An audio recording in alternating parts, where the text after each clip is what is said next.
New America would like to welcome you to our virtual event. The program will begin momentarily. While we are waiting, I want to review a few housekeeping notes. This event is being recorded, and a recording will be posted to the New America events page within 48 hours after the event. Attendees will be in listen-only mode, and you will not be able to be seen or heard by your fellow attendees or panelists. Therefore, we encourage you to share your comments and questions in the Q&A features, which can be found at the bottom of the screen. Thank you for joining us. We will begin momentarily.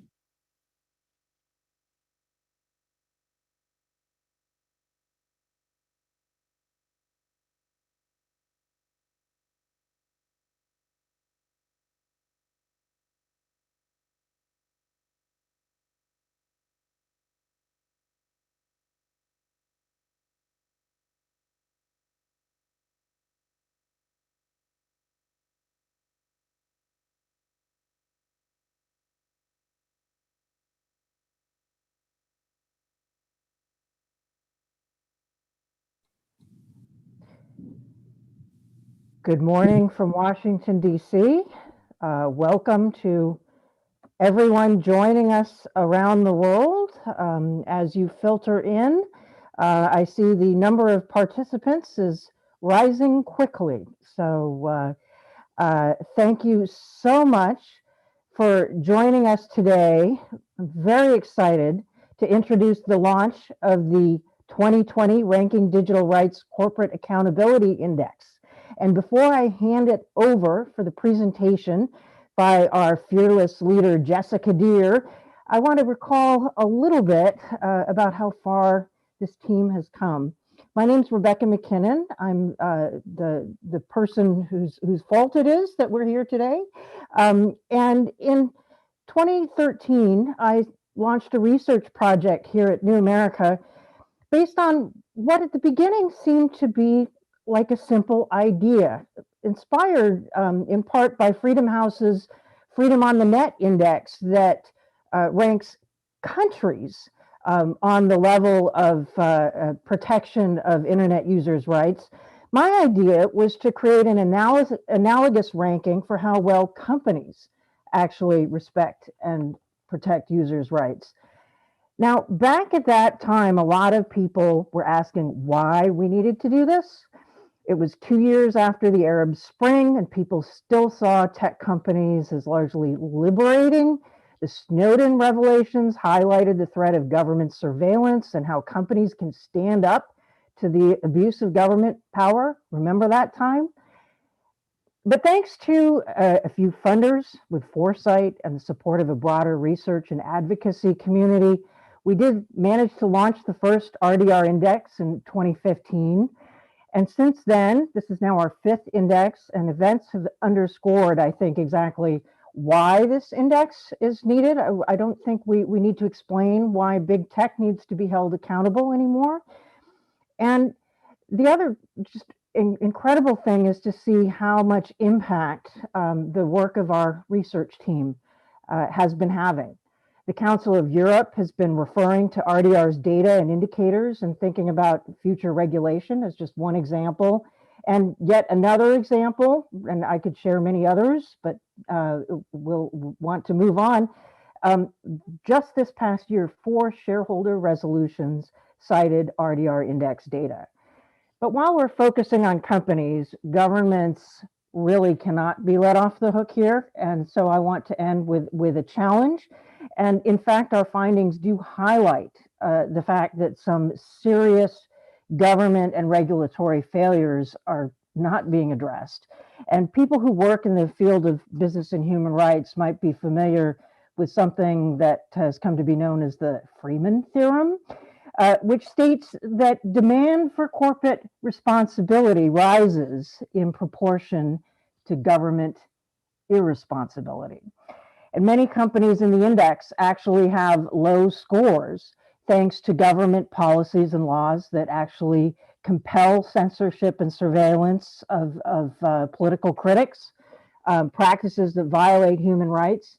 And on the other hand, governments of the world's major democracies lack a coherent approach to regulation that would actually require tech companies to protect and respect users' rights to the fullest extent. So this year's findings actually underscore how government responsibility, including regulation, is needed, but not all regulation is actually created equal. So laws need to be based on data and research, not just short-term knee-jerk politics. Regulation needs to be coherent and well coordinated among countries that share the same commitment to protect human rights, and it must be consistent with international human rights standards. And in our website, we have more detail about our recommendations for governments too.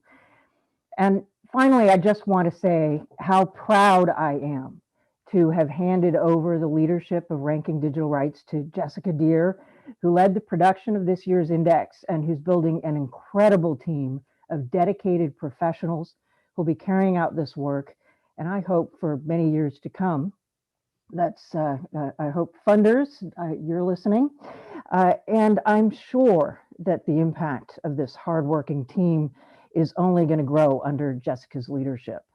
So thanks to everyone on the RDR team. As soon as I'm done talking, I'm going to post the link to our staff page in the chat for everyone to see. And thanks also to our funders who continue to believe in us. And again, the full list is on our website. And with that, over to Jessica.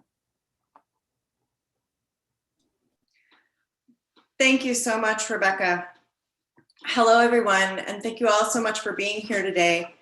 I and our whole team are thrilled to share the launch of the 2020 RDR Corporate Accountability Index with you. Next slide, please.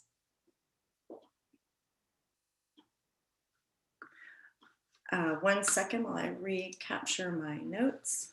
We are a small but talented team working from the US, Europe, and Latin America, and you'll see their names in the acknowledgements and in the bylines of the pieces on the site, including on the company report cards. They, along with an incomparable network of researchers around the world, deserve all the credit and recognition for this year's incredible body of public interest research that is the RDR Index.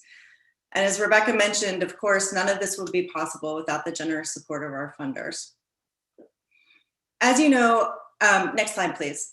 As you know, RDR was founded by Rebecca in 2012.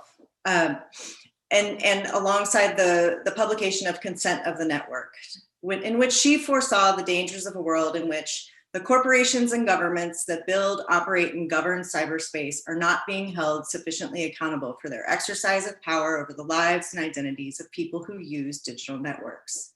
They are sovereign, she wrote, operating without the consent of the network. Consent of the network is source code for RDR. And based on that source code, RDR now promotes freedom of expression and privacy on the internet by creating global standards and incentives for companies to respect and protect users' rights. We apply these standards to create the ranking and the Ranking Digital Rights Corporate Accountability Index. Next slide, please. And just in case you need a reminder, the RDR Index evaluates the world's most powerful digital platforms and telecom companies on their disclosed policies and practices affecting freedom of expression and privacy. We look at what commitments companies make to freedom of expression and privacy and how they operationalize those commitments across a range of services. We push for transparency as a way to establish a baseline of information about the policies and practices of tech companies so that stakeholders and our allies best positioned to use that information, such as consumer rights advocates, policymakers, investors and shareholders, researchers, journalists, code and technical auditors, and others, can actually assess their performance from their unique perspectives and advocate for the change we need. We acknowledge that transparency is a first step and not the whole ball of wax. And we focus on free expression and privacy as both individual rights that enable our ability to exercise so many other of our human rights, but also because these rights are fundamental to healthy information environments, which in turn encourage robust social, economic, and political participation. In other words, these rights are critical to our individual and collective agency. Next slide, please. Here's a look at this year's RDR Index by the numbers. It includes 26 companies, Amazon and Alibaba are newcomers, bumping the number of global digital platforms we evaluate up to 14. We also evaluate 12 telecom companies, and we read through thousands of pages of policies on about 65 services, yielding more than 300,000 individual data points. Next slide. All told, the companies we rank span 6 continents, touch the majority of the world's 4.6 billion internet users, and represent a combined market cap of about 11 trillion US dollars. We rank the 7 companies that, quote, control the internet and its infrastructure, unquote, according to Mozilla's latest internet health report. And these 7, along with the Chinese search engine operator Baidu and IBM, which we don't rank, also happen to be the companies who are building the rules, systems, and business models for the future of artificial intelligence, according to Forbes. 3 of them, Amazon, Google, and Facebook, have spent more than $500 million on lobbying US and European policymakers over the last decade or more. So I think it's fair to say that the data that we provide and our findings and analysis have really never mattered more. Next slide, please. Our standards, our methodology is grounded in the Universal Declaration of Human Rights and the UN Guiding Principles on Business and Human Rights, which say that companies have an obligation to protect, respect, and remedy in their operations. Companies should make public commitments to human rights and conduct robust due diligence to identify and mitigate human rights harms and provide remedy to address negative consequences of harm should they occur. We choose this framework because it is legally binding through the conventions that have sort of operationalized the UDHR, and because we need a global framework for companies that are operating globally, and human rights is the right framework for that. Governments, in addition to their duties under human rights law, also have a responsibility, as Rebecca mentioned, to create environments in which companies can respect human rights. Our indicators, and there are now more than 58 of them in 3 categories, freedom of governance, freedom of expression, and privacy, are structured progressively. We start with accessibility as the baseline. Can a user easily access a policy and understand it? And then we get increasingly more granular and sophisticated as we progress. This year, we integrated into our categories a new set of indicators specifically to assess companies' policies of algorithmic systems and targeted advertising, given the role these technologies are playing in our information ecosystem, amplifying disinformation and hate speech, and how they are driving company profits. We also engage with companies regularly throughout the process, and companies score better when they engage, not because it earns them points, but because they can point out sources that we may not have found, and we can highlight shortcomings in advance of the publication of the index, giving them an opportunity to clarify their policies and practices, or we hope institute new ones. Next slide, please.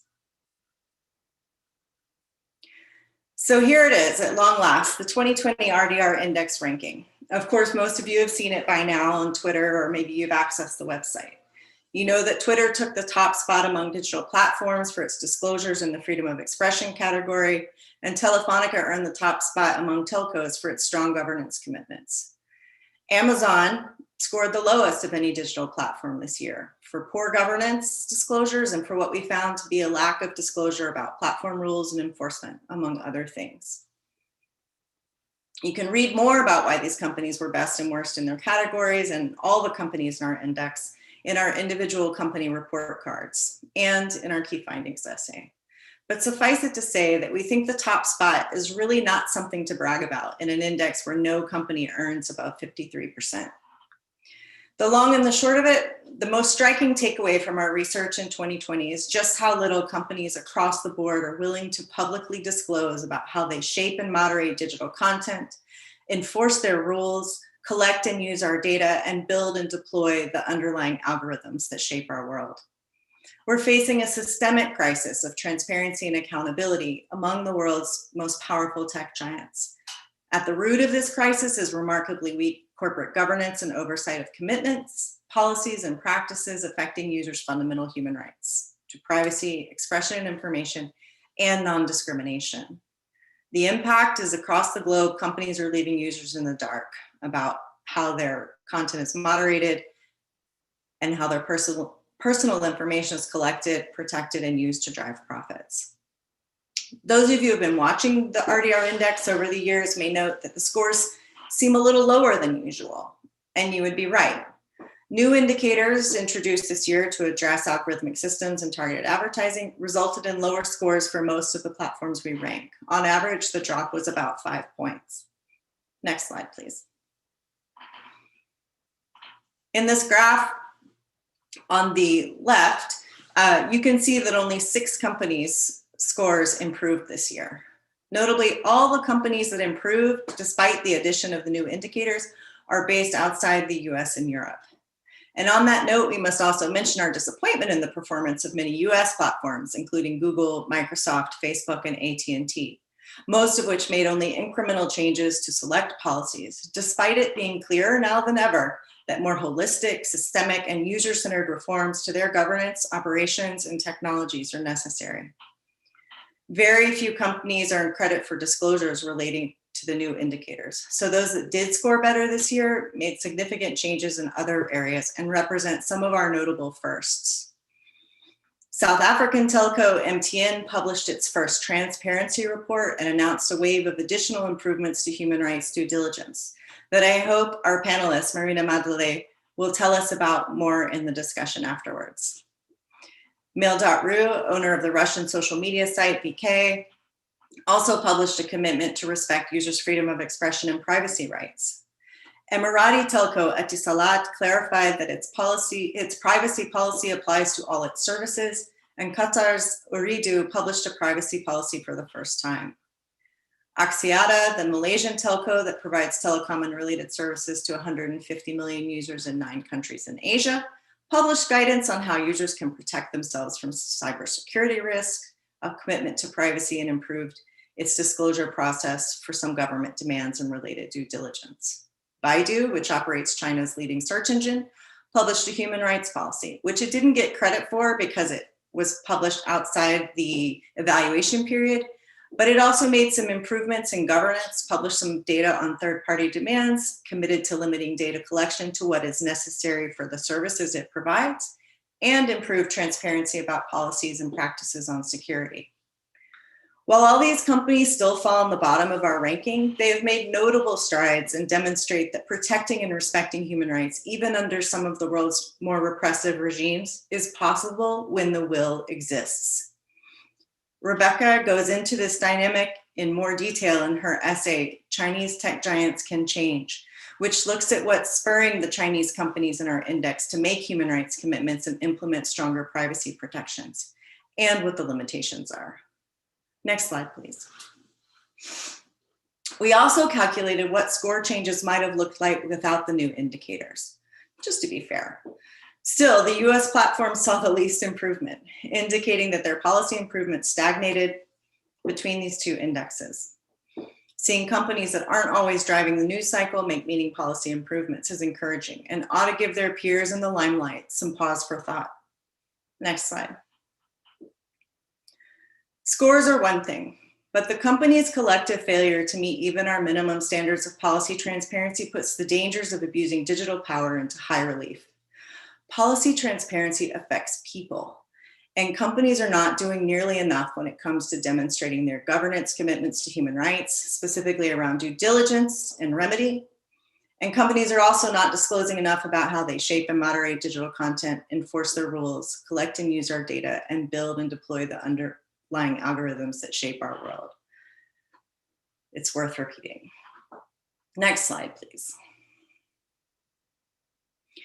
So on our website, when you go to the ranking on the homepage, you can click on the buttons above and see the scores by category.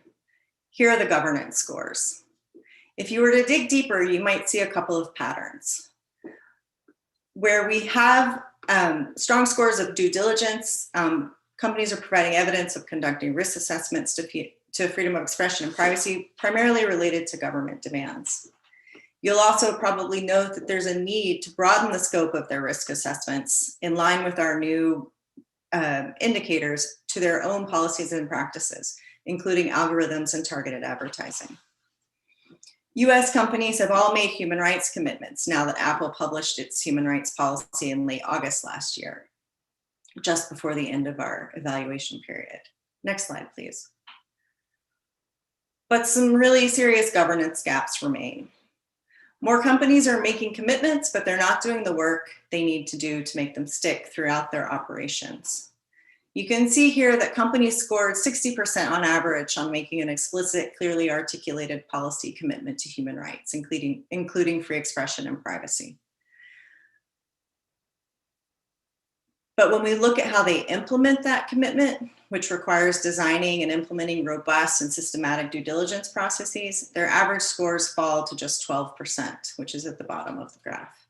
What's more, providing users with opportunities to express grievance and seek remedy through a predictable process, a critical element of any human rights commitment, is also lacking. Average scores on this indicator is just 25%. If you can go to the next slide, please. With the exception of Telefonica, as you can see in this chart, most companies fail to offer clear and predictable remedy to users who feel their freedom of expression and privacy rights have been violated. All this clearly demonstrates that while commitments to human rights are being made, they aren't being properly reinforced in practice. Next slide, please. And governance isn't just an abstract concept, as Jan Ritzek and Elizabeth Ramirez, two of our team members this year, make clear in Context Before Code, one of 3 featured essays that accompanies this year's index and helps interpret the index findings through the lens of current challenges. This essay looks at companies' policies during the pandemic, giving examples of good and not so good practice by companies we rank on network shutdowns. This one pictured in Myanmar, one of 213 government-ordered shutdowns documented in 2020, and on content moderation of COVID-19 mis and disinformation. Their takeaway is that companies would be better prepared to respond to crises like these if they committed to strong human rights-led governance in the first place, especially by implementing human rights impact assessments. They write, strong due diligence can help predict, for instance, the rise of fringe movements in social media communities or the likelihood of coordinated extremist violence moving from online spaces into real life. Yet only 4 companies we ranked appeared to conduct impact assessments of their own policy enforcement, where these kinds of threats often arise. Next slide, please. And just in case you were wondering, this is our indicator on conducting impact assessments on algorithmic systems. Pretty much crickets. There's a little bit of partial disclosure, but we need more. And the next slide, please. And it's the same, or actually worse, for targeted advertising. Facebook gets partial credit for revealing that it conducted a limited assessment of discrimination risk in their civil rights report, but it's not adequate, and the report was created in a specific context, so it's not systematic. Next slide, please.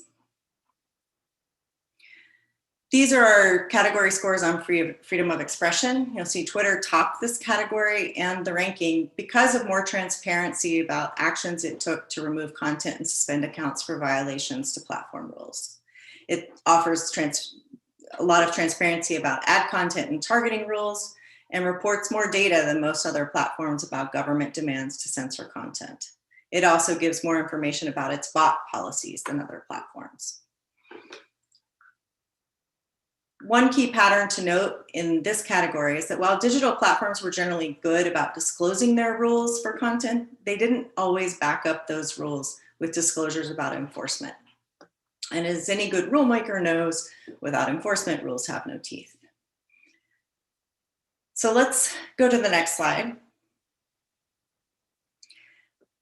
And we'll go a little deeper into the rules and enforcement data. We can clearly see a gap here between companies on the right-hand side of the chart. And the lighter green, or the lighter color, the greener color, I suppose, and is the rules, and then the second column is the enforcement data. So we ask that companies clearly disclose the circumstances under which they restrict content or user accounts, and then we ask them to report data on what on those content restrictions and user accounts that violate the company's own rules. And what we can see is that more companies than previously are starting to publish transparency reports about content and account removals, but as this graphic shows, there are still significant gaps in what companies are reporting. Next slide, please. Yeah, and here's the overview of the privacy category. Privacy scores were seriously affected this year by the introduction of new indicators related to algorithmic systems and targeted advertising. This is simply because those systems require the processing of so much user data and do so without users' informed consent. Next slide, please. If we look at access to privacy policies, we see a whole lot of color. This is the most basic indicator in this category, and it looks relatively good. However, on the next slide, when we look at the next indicator, access to algorithmic system development policies, only Telefonica earned credit. No other company explains to its users how it develops its algorithms. Understanding how algorithms are developed is critical to understanding the level of privacy a platform affords, since vast amounts of user data are used to train the algorithms that underlie these systems. Next slide, please.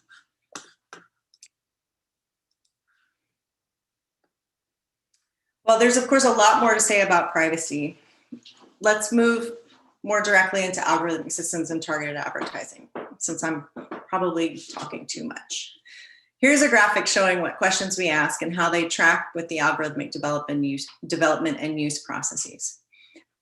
It comes from Moving Fast and Breaking Us All, another one of our featured essays in this year's index by Ellery Biddle and Jia Zhang that interprets the data through the lens of our most pressing challenges and dilemmas. Numerous reports have shown how algorithmic curation systems are optimized to prioritize and amplify controversial and inflammatory content. And the targeted advertising business model rests on the ability to collect and monetize user data, and then using algorithms that are developed and deployed to drive reach and engagement, exploit that data by targeting users with tailored messages and content. Next slide, please. So it would seem that committing to human rights in the development and use of these systems, not to mention conducting due diligence around them, would be a priority. Unfortunately, that's not the case, as we saw earlier in the related due diligence indicators, and as we can see here in the chart, asking for an even more basic commitment. The companies that get partial credit are mostly ethical commitments, artificial AI ethics kinds of commitments, which aren't as strong because they're subject to interpretation and they're not legally binding. Next slide, please. On our indicator that asks specifically about algorithmic content curation, recommendation, and ranking systems, none of the social media services we evaluated offered adequate information about how they actually shape, recommend, and amplify user-generated and advertising content. Only Telefonica and Vodafone published explicit policies on AI and human rights. No US platform made such a commitment. Only ethical principles, as I mentioned. And no other US platforms, including Apple, Facebook, or Twitter, published any overarching principles addressing how they develop and use algorithms.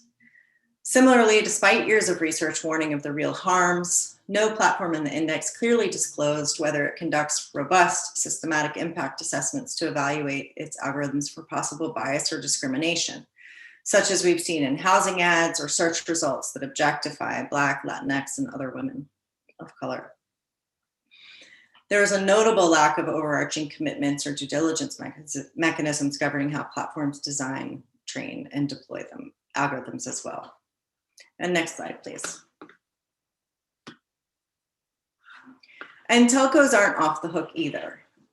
All of the telcos we rank have ventured into the mobile ad market, and they're remarkably opaque across the board. Only a few offered any information on targeting rules and what kinds of targeting are prohibited. No telco offered any data on how it enforces its rules, such as ads removed or accounts suspended. And they're also vague about data collection and how data is used for targeted advertising. The lack of disclosure is clear in the telcos, doing worse as a group than the digital platforms, and there are fewer high performers at the top of the ranking. Meanwhile, Telefonica and Vodafone, as I mentioned, are in top spots in part because they are the only ones that publish explicit policies on AI and human rights. Our index this year covers many other issues. Government-ordered network shutdowns. We have a new indicator on zero rating, which also shows very, very little disclosure. We have indicators and data on data breaches and the policies of notification and around those data breaches, and also prevention, bot policies, stakeholder engagement, security protocols, and encryption. We hope that you'll explore and find the data that you need. Next slide, please. Finally, we have some pretty succinct recommendations for companies. On governance, we really need them to commit to and implement robust human rights governance that includes freedom of expression and privacy, and due diligence, and account for and mitigate harms from algorithms and targeted advertising. On transparency, we need you to maximize transparency. Disclose comprehensive information about how platforms and services shape and target content and how data is accessed, used, and shared. And user control. Users need to have meaningful control about how their data is collected, used, and shared, including information that is inferred about them or us. We need to give users options to control recommendation and prioritization of content. It is essential to our agency, as we mentioned at the top. Finally, if we can go to the next slide. I'll end again with consent of the networked and the call to action that Rebecca put at the end of her book. In closing, we know that without the tech services and platforms we rank alongside hundreds of others, the pandemic would be even lonelier, less productive, and more difficult to endure. But we have to ask, at what cost? Without more transparency from the companies, we can't calculate it. If people and lawmakers do not know the specifics of how they operate, it is much harder to hold them accountable for their negative effects through smart regulation and other measures. We'll end up losing their benefits as we try to mitigate their harms. Fortunately, there's an ecosystem of actors responding to the call at the end of Consensus Network that you see here, emerging to hold tech power to account. Almost as soon as contact tracing apps were being touted as easy fixes to spreading the coronavirus, to the spread of the coronavirus, privacy and anti-surveillance advocates sounded the alarm. Experts pointed to the potential for misuse of the data they were collecting and the inequities of designing public health systems around technologies not everyone can access due to the persistent global digital divide. In the wake of the police murder of George Floyd, civil rights groups led the successful Stop Hate for Profit ad boycott, in which more than 1,000 companies pulled their ads from Facebook, bringing the link between targeted ad systems and viral online hate speech into the mainstream. Meanwhile, investors and shareholders also expressed concern about environmental, social, and governance risks that tech companies pose in their portfolio selections and through shareholder resolutions. Policymakers began taking the threat of tech power more seriously, educating themselves and calling company heads to testify and formulating regulation that, in some cases, tries to balance the benefits of technology with human rights. Last year also saw the launch of the Markup, an investigative journalism nonprofit dedicated to watching big tech by building tools like Citizen Browser that, with users' permission, can monitor across multiple accounts what content, groups, and ads are amplified. And Consumer Reports, the leading consumer advocacy nonprofit in the US, redoubled efforts to integrate its digital standard, a framework for evaluating how technologies respect consumers' interests and needs, based in part on RDR's methodology, into product testing of digital devices. At the end of my introduction to this year's index, I propose that if tech companies do not want to tell the world how they work, how they profit, and how they will factor the public interest into their bottom line, we will force their hand. We must find a way to govern tech collectively for the benefit of our societies, and we cannot afford to let them govern us. And with that, I'd like to turn now to our panel discussion to talk about this growing movement with both longtime leaders in the field of consumer rights and corporate accountability, upstarts trying to tackle this challenge from new perspectives and new tools. And we're also privileged, and I think she's very brave, to have a representative from MTN Group, the South African telco. MTN made the greatest overall improvement of any company in this year's index, and I think that deserves attention.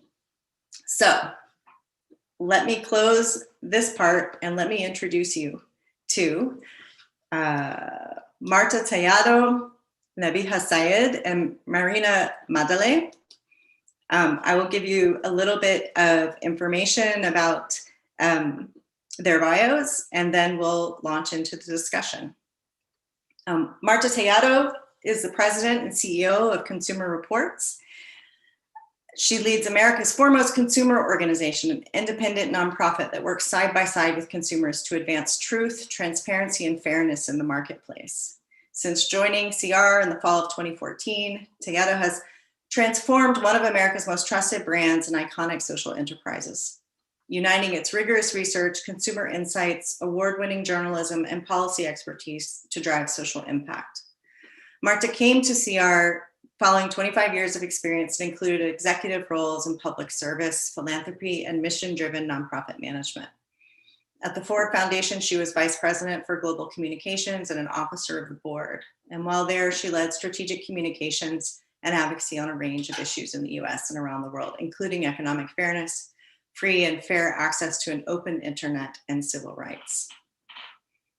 Next, Nabi Hasaya is the president of the Markup, a new investigative journalism startup that explores how powerful actors use technology to reshape society.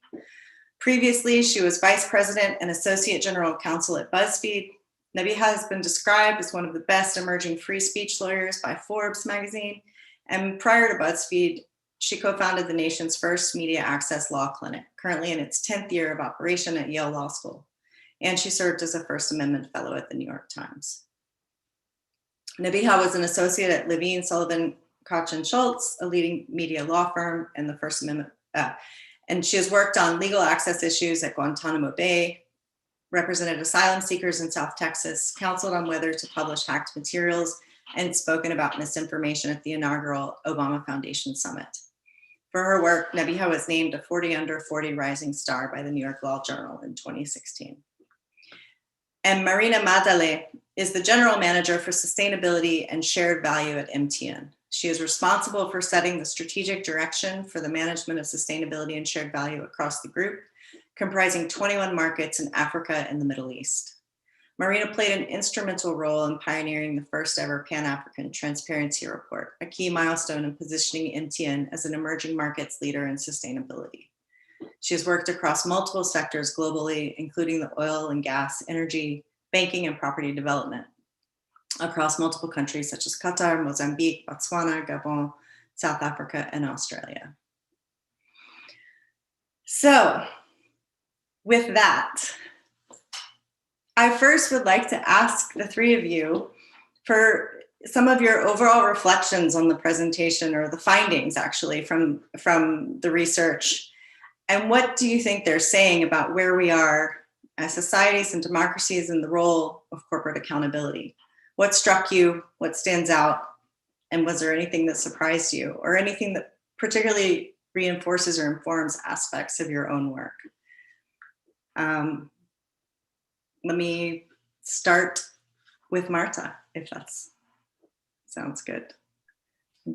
Hi, Jessica, and hi to my fellow panelists. It's great to be here. A remarkable piece of work you just walked us through. Really, it's you are pioneers. This is foundational to what all of us have to do. And I think I would just like to say it's an honor for me to be with my fellow panelists, because what you're seeing is really a new frontier of human rights, digital rights, consumer rights, and a new ecosystem of organizations that have to do it. When you see the scale of the problem, and you can't help but realize the scale of the problem is going to take many of us, and many of us from different directions, be it human rights, civil rights, consumer rights, to really attack this problem and to bend the marketplace in the direction of putting people before profits.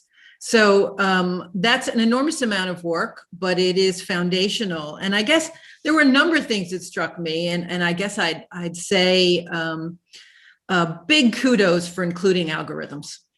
That was just a game changer. I thought it added another layer of complexity and richness to the data. And as we know from our own research, it's so important to begin to try to move the market in that direction. And how do you do that when they're not transparent? And I think some of the organizations, at least I'm really proud to have partnered with the Markup in their first kind of investigation around the algorithms driving something like car insurance. And really getting behind that and seeing that it has nothing to do with what you think it has to do with your driving record, but it has to do with the color of your skin, your neighborhood, your job. So all the discriminatory challenges that we faced in the hardware world are now part of this new algorithmic environment.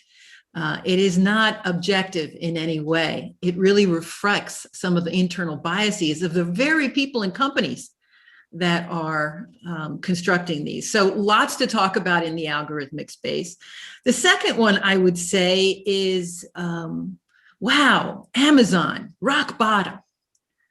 That one just, I guess it shouldn't surprise me, but I wanted to think better. And I wanted to think better because as we think about the environment we're in now, right, we're all online, we're shopping online, and the incredible shot in the arm this has been for a company like Amazon. When you think about it, 40 cents of every American dollar during the Christmas holidays went to Amazon.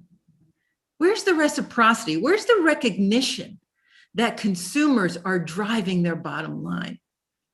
I think that's, to me, remarkable. And then, of course, the work that so many of my colleagues are working on is the way you track the profitability of hate speech and divide that we would be seeing companies encouraging that again because it drives revenue.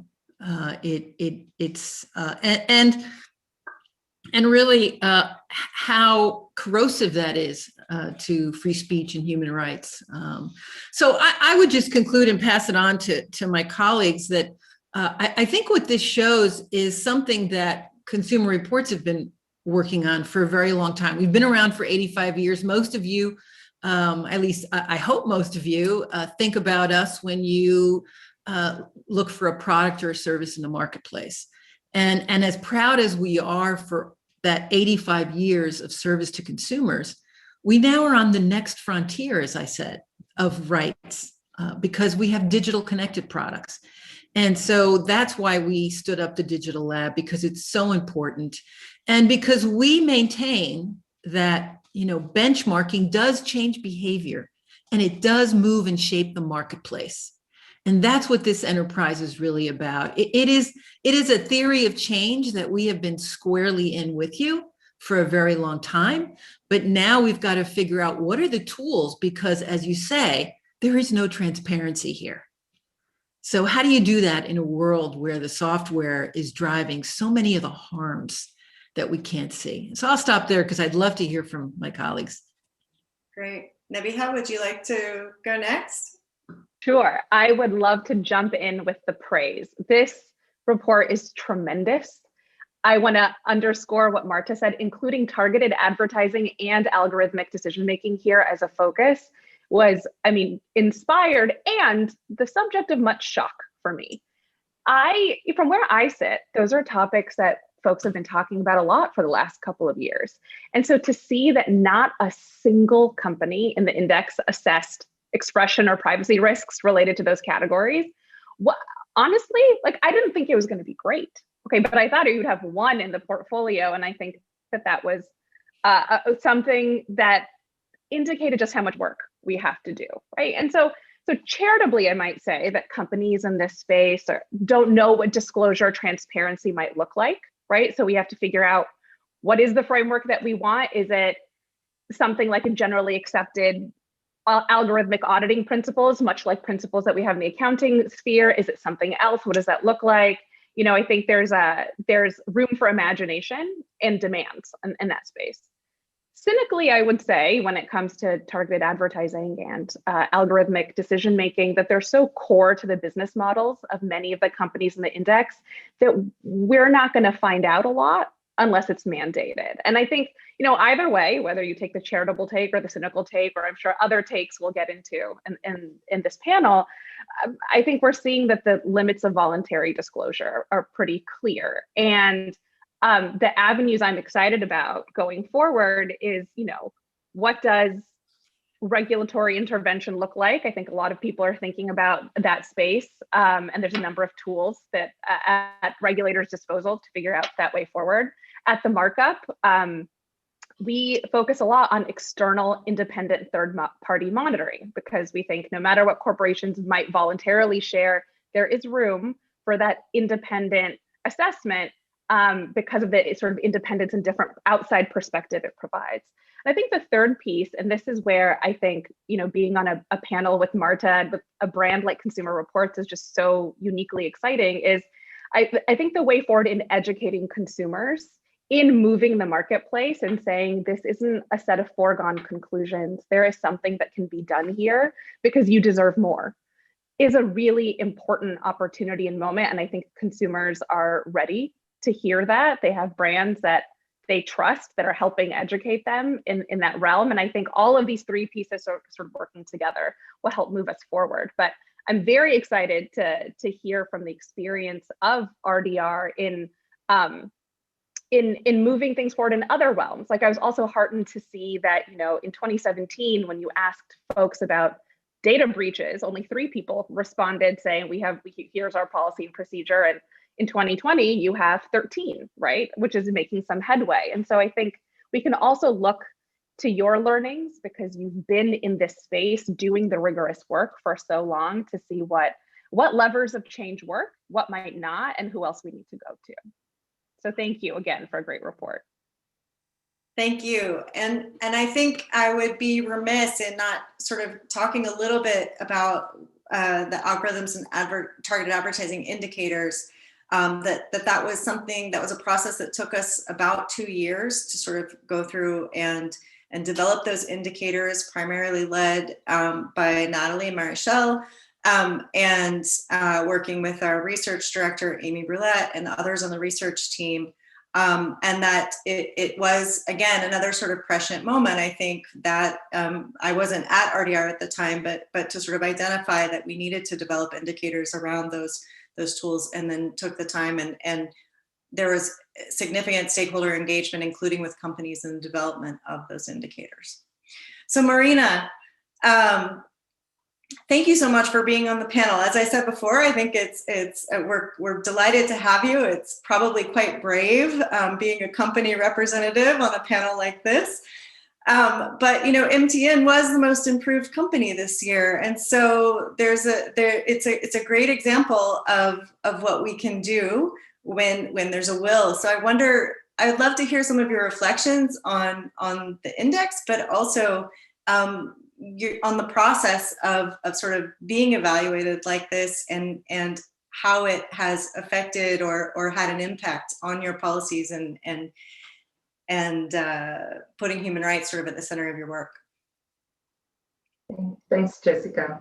So I think, as you mentioned, MTN is operating in emerging markets, very unique, very dynamic, across Africa and the Middle East. And every day we are, challenged in terms of how do you continuously evolve. So as you mentioned earlier, that the score gets better when you engage.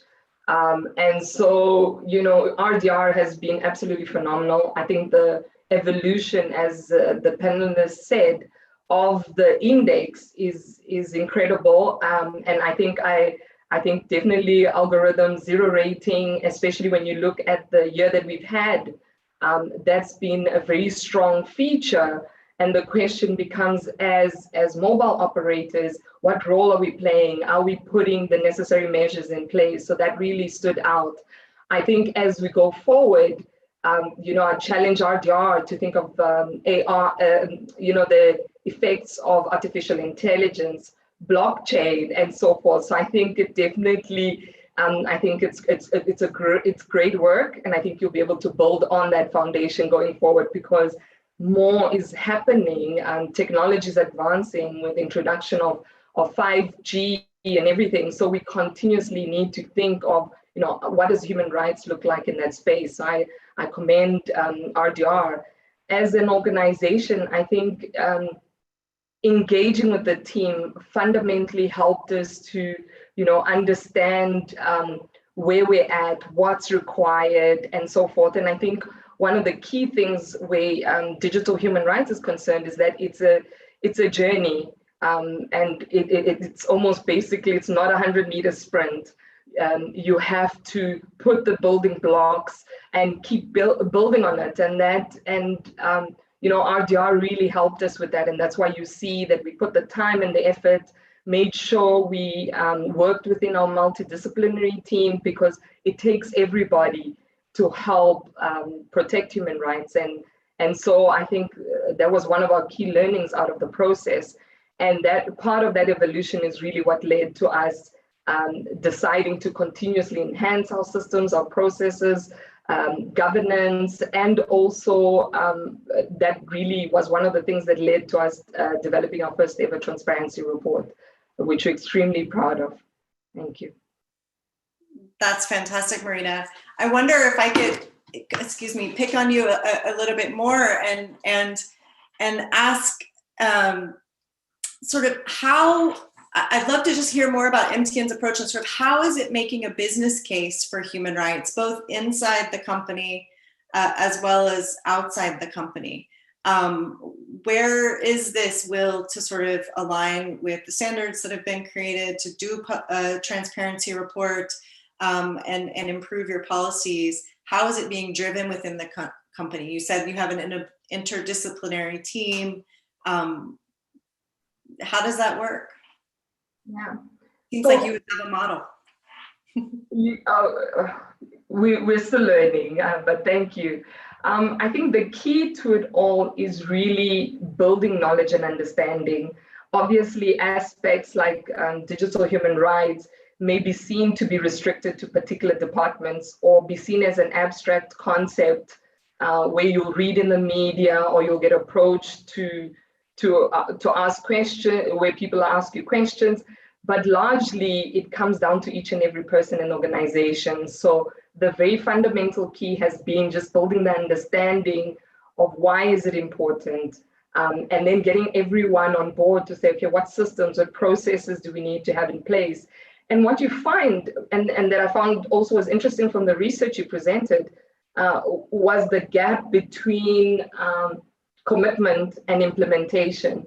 And I think what you find is that a lot of organizations are actually doing a lot, but they don't necessarily disclose it. And I think that's the heart of and the importance of RDR is really looking and saying, okay, have we disclosed this? I think even engaging with the team, the simplicity of how you put the information is fundamental. And I think that we had quite a lot of discussions with Jan and the team just around, like how many clicks does it take to find your terms of service, and so you really learn a lot from that, just to say, just make it easier for your consumers, make it easier for your stakeholders.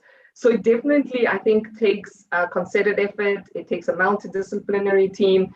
And then I think it takes support from the top. And I must say, and commend our group president and CEO, Ralph Mupita, who's 100% committed. He spends the time, he engages. And I think that really, if you get the tone from the top right, everything else comes right. And we found that our stakeholders engage with us in digital human rights quite a lot.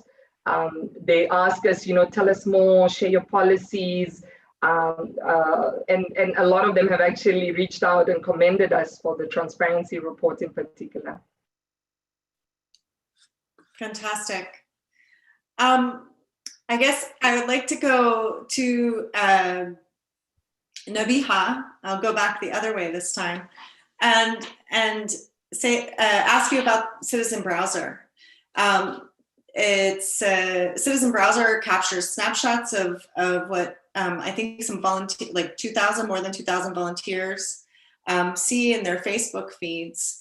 And you've released data from the browser. I wonder if you could sort of tell us what the report covers and a little bit more about sort of the technical auditing, because one of the things that RDR is very clear about is that we evaluate what companies say about what they do, what their policy disclosures are, and see an opportunity, but we don't evaluate actual practice or what the actual outcomes of those policies or operational policies are. And so we see an opportunity for networks of organizations like ours to work together to kind of fill in the gaps. And so technical auditing, the kinds of auditing sort of code work and data-driven investigative journalism that the Markup does is providing yet another data set that when combined with RDR data and perhaps consumer data and other sorts of things that we would be able, not consumer personal data, but data about consumer habits and from consumer reports would actually sort of start to map tell us what these companies are doing that they're not telling us themselves. Yes, absolutely. So I think that's right. I think this is a network, this is a team effort, right? And everyone's sort of coming at the transparency in different ways. There's the voluntary disclosures made by the companies, which are great. Then there's the evaluation of how well is that encoded in actual policy, which places like RDR jumping into. And then there's folks like us at the Markup. And for those of you that don't know, we are a nonprofit newsroom. Tomorrow is actually our 1-year anniversary of publishing. So what a wild first year it's been. And we have sort of a simple and radical proposition at the heart of the newsroom, right? The public deserves to know exactly how technology governs their lives and what they can do about it. And so to get that full picture, right, sometimes you have to look at the system that perpetuates harm, not just anecdotes that result from it. And so because what happens is this game of whack-a-mole, right? You identify some harm, you tell the company, they're like, oh, I'm so sorry, here's a blog post. And then everyone goes on their way and we're not really persistently monitoring. So we thought, well, why don't we actually try to build some efforts to persistently monitor? And this is really the beautiful brainchild of Surya Matu, one of our engineers, and Julia Angwin, our editor-in-chief, who's been in the realm of algorithmic accountability for so long. And they set out to answer a pretty straightforward question, which is, what is Facebook recommending to its users? Just what is it, right? We should check. And so as you mentioned, we have about 1,900 panelists who decided to download a browser that we built that would allow them to volunteer their data to us so we can track what is Facebook recommending to this panel.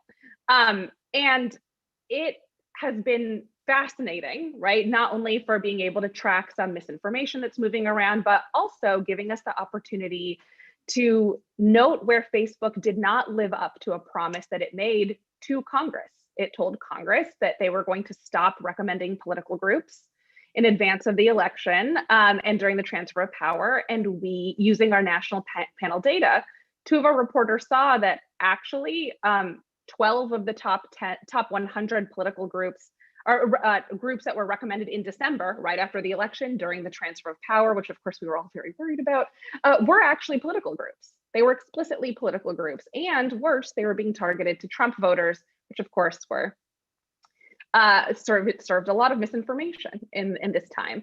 And so it helps to build these systems, right?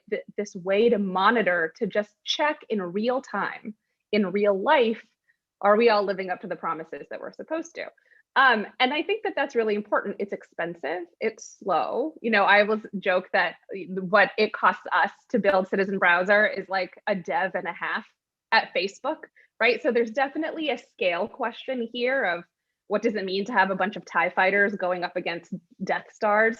You'll have to forgive the early Star Wars reference, but you know, but that kind of infrastructure is what we're trying to build. And so we can build those tools and have people participate. We also think of that infrastructure in terms of decentralizing the tools so we can put it in the hands of consumers, which I think is a helpful last piece that I'll mention, we built a tool called Blacklight, which anyone can use. You can go to the markup.org/blacklight, put any website into it, and it'll show you the invisible trade that takes place when you load a page. So if you go to purinadogfood.com or whatever place you decide to spend your money, you'll see what the canvas fingerprinters are, what the trackers are, what's going on, like what are the cookies on that page in that interaction. And I think that's important too, because we want to equip consumers with the ability to also call out when something curious is happening, right? If someone says, I loaded this website, what is going on here? Let me reach out to my university and ask them, why is it that the Twitter embed function sends all this information to you? Do you need it, right? That what we're doing is we're actually giving the public, we're sort of making them our agents and also keeping those companies accountable, educating themselves and making good consumer choices. So at the Markup, we're sort of thinking about tools and infrastructure as a way to help the accountability game move forward. But we need folks like you to be able to do it. I think we all need each other. I'm really intrigued by the scale question. As you were describing it, I couldn't help but think this is one of the things that we also struggle with a lot at RDR.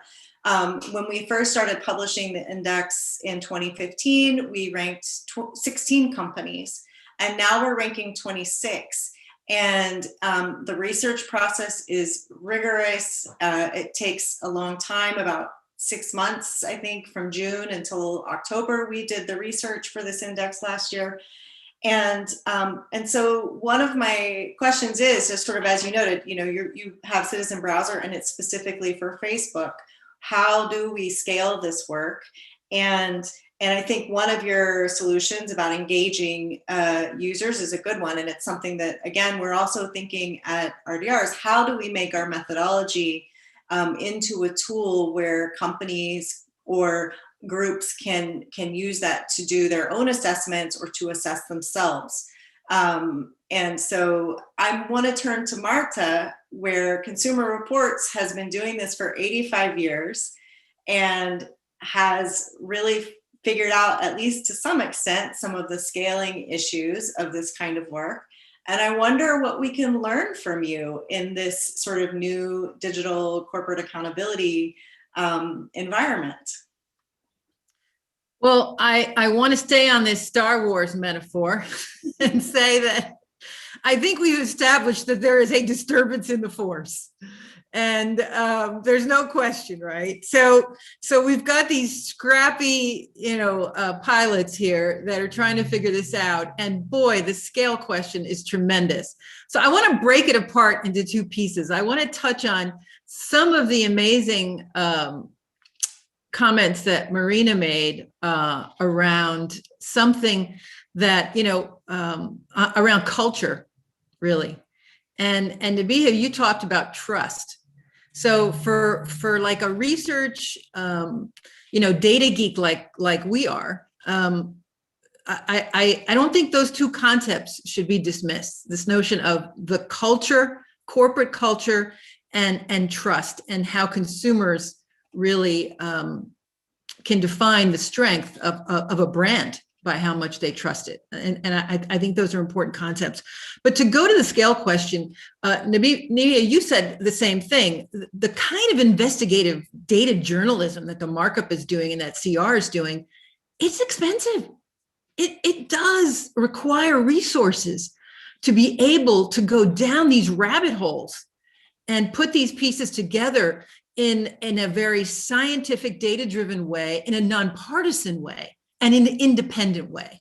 Because at the end of the day, that is a real strength of ours, is that we have to go to decision makers, to corporate giants, with impeccable credibility about our data and our research.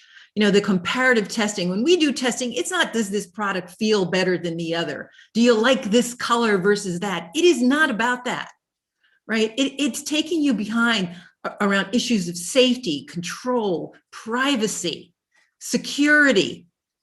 The scale and the complexity of these products is much greater than what we've seen in the past. And so we've got to figure out how we're going to do some of that. And part of what we did in the digital lab was really open ourselves up, have an open framework where other partners can come to that framework and help us define, how do we create standards?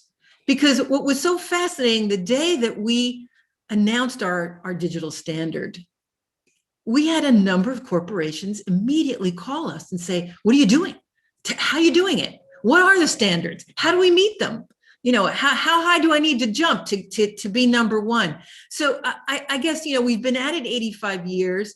There is an enormous amount of consumer power that I think consumers have that can be a catalyst for change.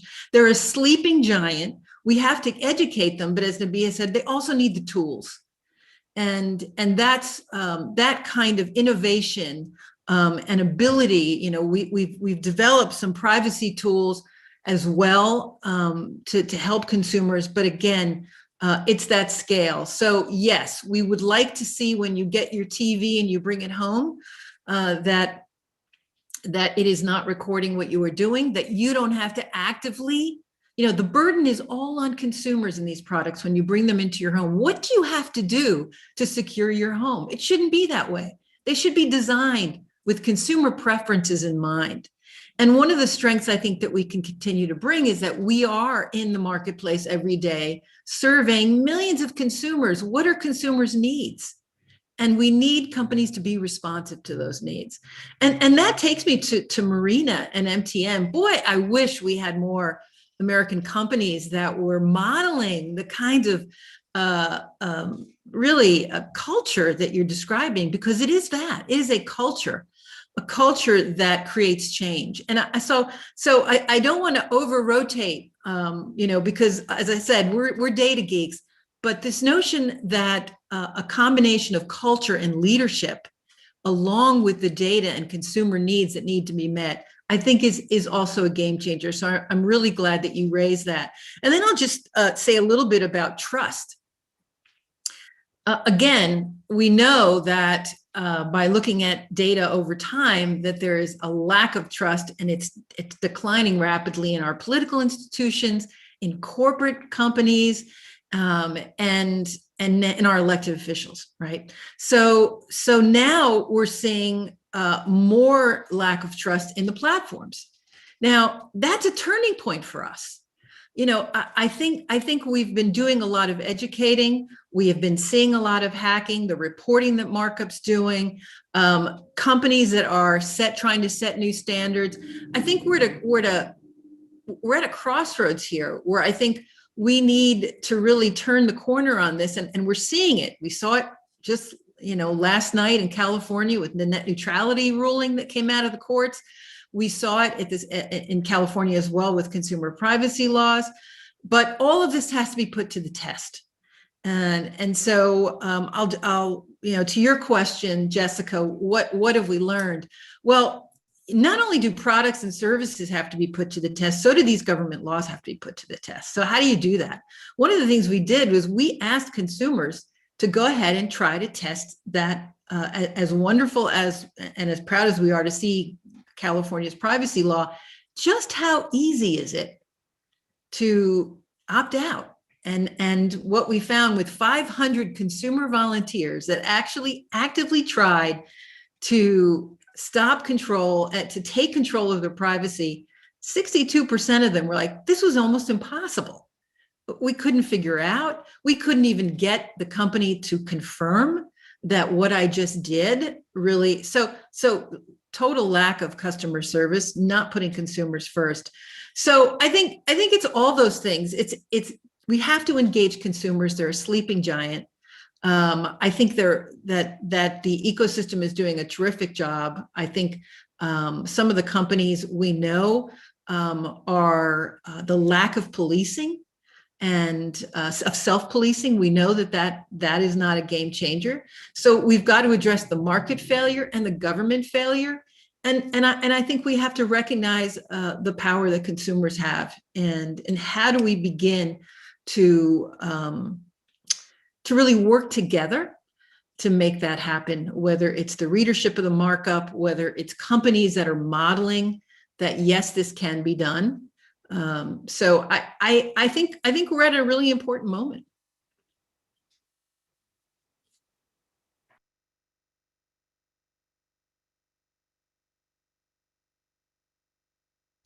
I knew I would do it once in the session. So you would think after a year I'd know how to mute and unmute properly. But thank you, Marta. That's a really eloquent sort of discussion of sort of where we are and what the space is. I'm wondering from Nabi, what is your engagement with companies look like, and what kinds of impact are you feeling from the Markup and Citizen Browser? It's a great question. So by virtue of being journalists, right, we maintain sort of this external independence is our guiding star always.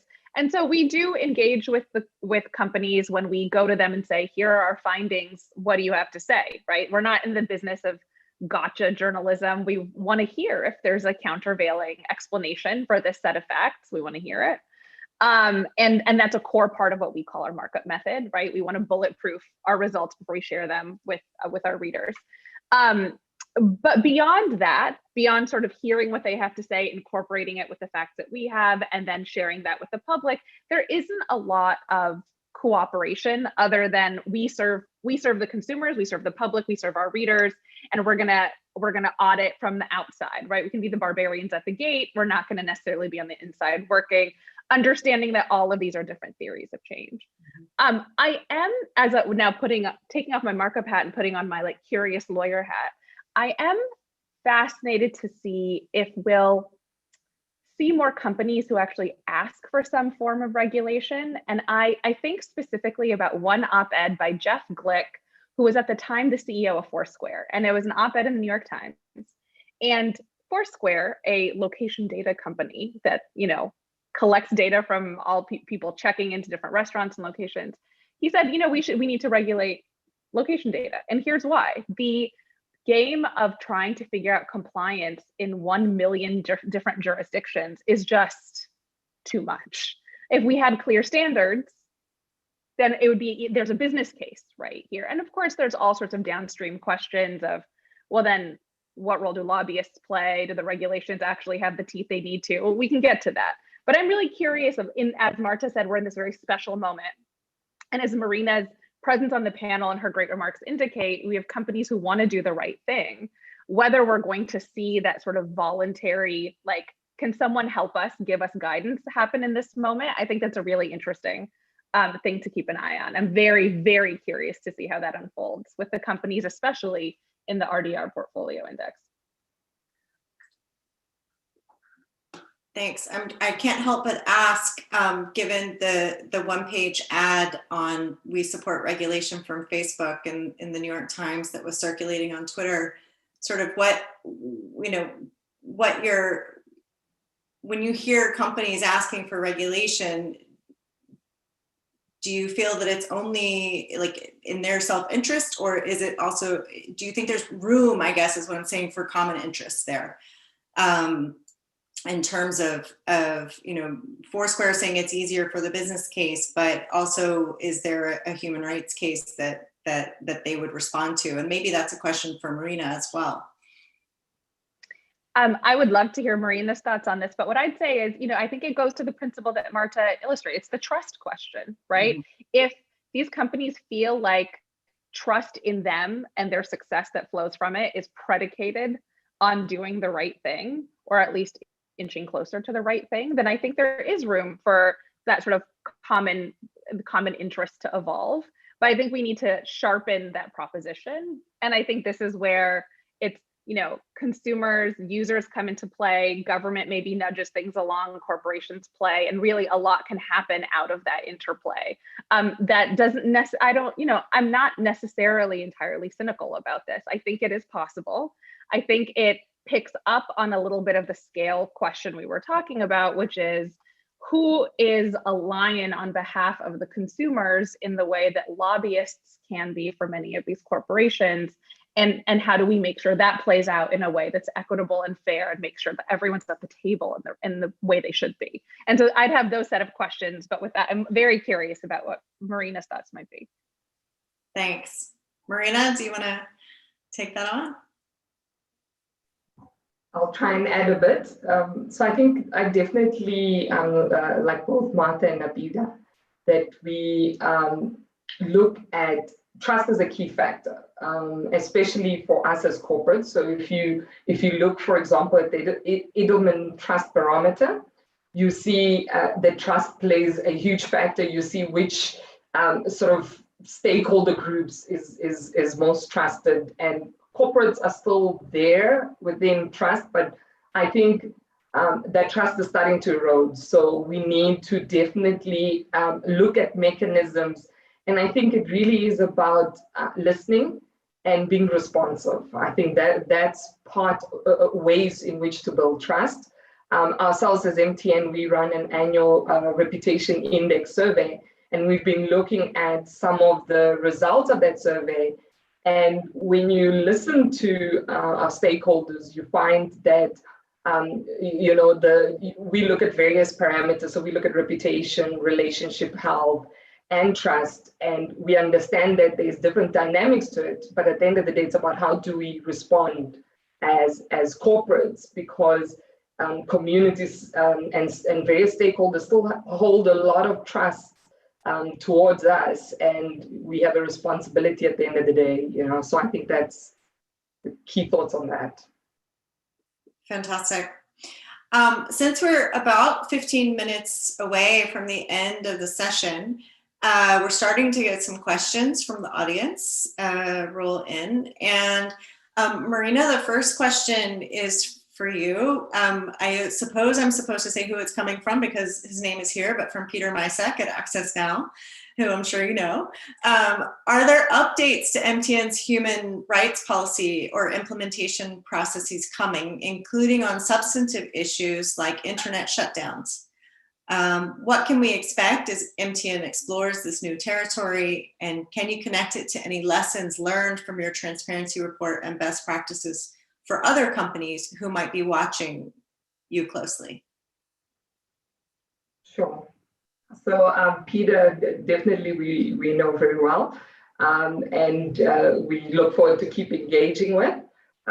What we find is that, as I mentioned, there's dynamics in our markets. So updating our policies is an annual continuous thing. So I think Peter will be very happy to see on the system, and you could go to our website right now, you'll see the 2020 revised policy.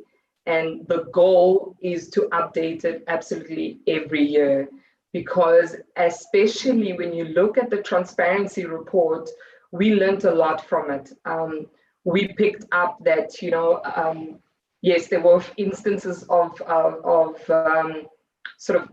freedom of expression related internet shutdowns and so forth.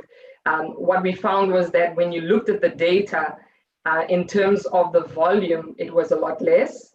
But what you find is that you cannot underestimate the impact of it. So we definitely continuously monitor. And I think that's part of instilling and implementing our due diligence framework. So that's something that we work with every single market. And I think very soon after we signed off on the policy, we actually had a few cases where we had to go step by step with the markets to make sure that we follow the due process.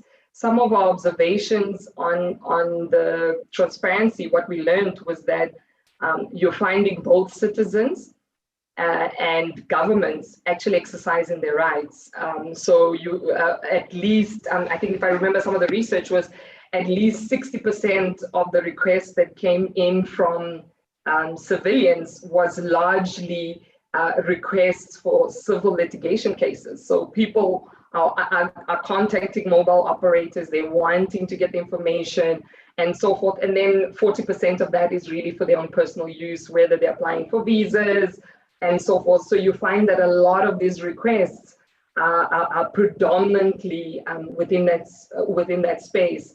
So I think if we speak to what are we learning is that it is a journey, as I mentioned earlier.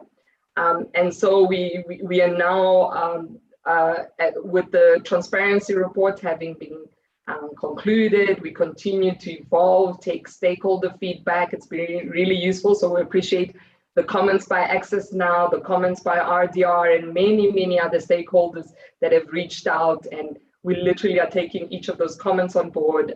We continue to engage, very open in terms of that. And I think we're also planning to venture into doing a digital human rights impact assessment as part of our next step. So I think that's the key to any mobile operator out there, is that you need to be able to be clear on your reality in your operating environment. You need to take into consideration the regulations, how the trade-off and sometimes the balance that takes place between international standards and local regulation, local laws. And obviously as organizations, and I think we got a lot of questions around Sudan in particular last year. And I think what many, and I think a lot of stakeholders commented and said, but you're silent.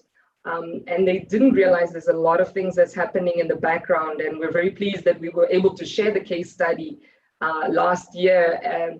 And things that people didn't know was that MTN was the last to shut down and the very first to actually come back on, to the point where customers were going out talking about it. And also, most importantly, what most people don't know is that we worked in the background to try and reduce the time period, look at engaging different stakeholders. So there's a lot that sometimes you're not able to speak about in the moment.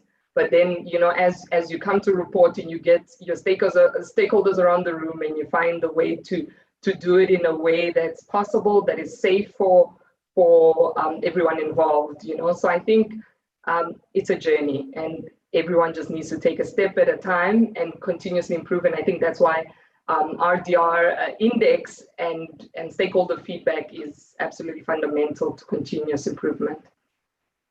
Thank you so much, Marina. That was really, really enlightening.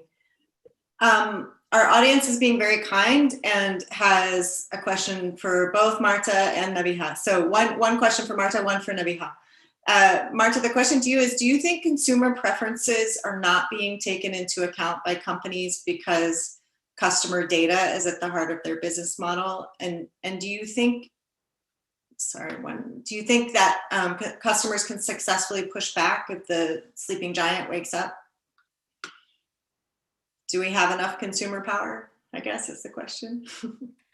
Yes, that's a great question. I'll take the consumer preference one first. Well, it's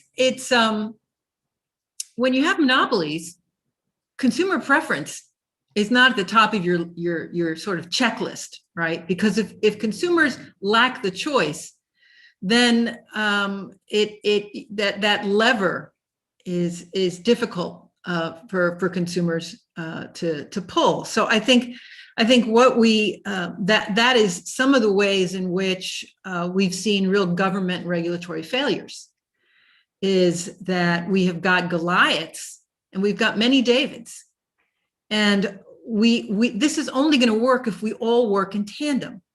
You know, we do not have an agile, and I'm speaking in the American context, and of course this is, you know, when you think globally, it's really challenging. We do not have a government. We didn't think about it. In the analog world, they were slow. In the digital world, there's so much that is blowing past that consumers are not being factored into. And so, these monopolies are writing the preferences. And when you don't have a lot of choice, whether you want to get off of Facebook or your Amazon, it's very difficult for a consumer to feel empowered. So I think one of the ways, and I guess the second half of that question was, remind me, that was... Do you think that consumers can successfully push back if the sleeping giant wakes up? Absolutely, and they have historically. Think about it. Think about the environmental movement, where chemicals were being spewed in every which way. I mean, all of us were really young kids then, right? But this was happening also. These products that you could not see, that you could not feel or touch or inhale, were miraculously the basis of so many things that were seeping in. We have a very different kind of lack of transparency now. Now we're in a digital world where all of these products and ways in which we have become the product is not transparent to us.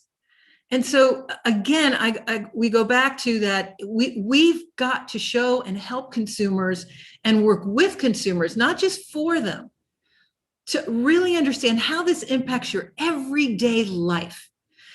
How it's shaping the choices, the things you see on the internet, what's being blocked from you, how you have absolutely no agency, and how some of the things that you cannot even control, things that are mandated, like you have to go out and get car insurance, and there's an algorithm that's driving that. You need a mortgage. You need a student loan. What are the algorithms driving that? We even uncovered, medical algorithms that block certain patients from getting in line for a transplant. How do you feel empowered with things you cannot see? And I think it's a very interesting parallel to the chemicals that seep into our society as well. So what I think, what I really want to stress is this notion that consumers, government, and the corporates, we have to shape our future. And right now, people have not been at that table, right? And we know that self-policing is not working. We know that our government doesn't understand, it is lacking some fundamentals around how do we address this new breed of titans in the market that are not providing choice or competition. I mean, we have always been for a healthy marketplace. So I think we're tired of waiting for the product and then dinging it when it fails. We have to get that's yesterday's way of accountability. We've got to think about the future. The future of accountability is being at the table and having upstream impact, not waiting till a digital product comes on the market, and by then it's too late. And so I really feel like, the way in which we're going to have power in the future is being at the table, having voice, having choice, but also having the power, right? So we've got to do our job to reveal the truth and grow consumer power if we're going to have impact. Fantastic, thank you. And Nabi, the question for you is, what can journalism more broadly do to support citizens and consumers to hold corporate power to account? So part of the equation that Marta was just talking about, what is journalism's role in that process? I want to stand up and put my fist in the air after Marta's rousing framing of it, and so I'll pick up on those threads. I think for the public to be at the table, journalists go into the room and turn the light on, right? There's a lot that we don't know. And I think about our work at the Markup in sort of these categories of the tech, right? That you should probably know a little bit more about Facebook's content moderation, or why is Amazon serving these same sweatpants to me over and over again, and who's profiting from them, what's happening here. But there's the tech that you don't know, right? And so I think about our launch story exactly 1 year ago with Consumer Reports about car insurance algorithms. There's tenant screening algorithms, as Marta mentioned. There's the algorithms and the tech you don't know.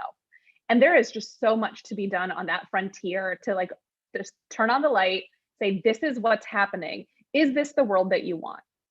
If not, I really believe that we can rouse the public to say we demand better, right? And as I could not have put it more eloquently than Marta, that we've done it in the past. I'm so bullish on what that type of people power is capable of doing in this moment. And I would say it's consumers having choices and also being at the table. There's a really interesting dimension at this moment too of what's happening inside of companies. When you think about Google and what their workers are saying, we don't want to work on this. We don't want to do that, right? That's a really interesting slice of people power too that is happening in this moment, that I would say they're also at the table in an interesting way. And so I think what journalism's job is to show that this is what's happening, and to remind people that a different world is possible, right? I think a lot about the role of imagination and helping people imagine like a different future is possible. It doesn't have to be this way, right? And so I was reading this great Brookings report paper about algorithmic accountability. I think it came out last week. And they referenced that one of the regulators for the railroads back in the day, right, 100 years back, started off with transparency, saying, hey, railroads, we need to understand more about what you're doing here. And transparency is that step towards whether it's regulatory change or whatever form of change it is. You first have to know what the problem is first before you can do anything about it. And I think that's what journalists do a tremendously good job in doing. Now, it is an industry in great turmoil. So if there are journalists and outlets that you love, please do support them, because they're doing really tough work, but work that we all need to do together. Thank you, Nabi. And we're at the hour, so I think instead of doing sort of around the horn wrap up, I'll just try and highlight some of the key points, because you are all so inspirational.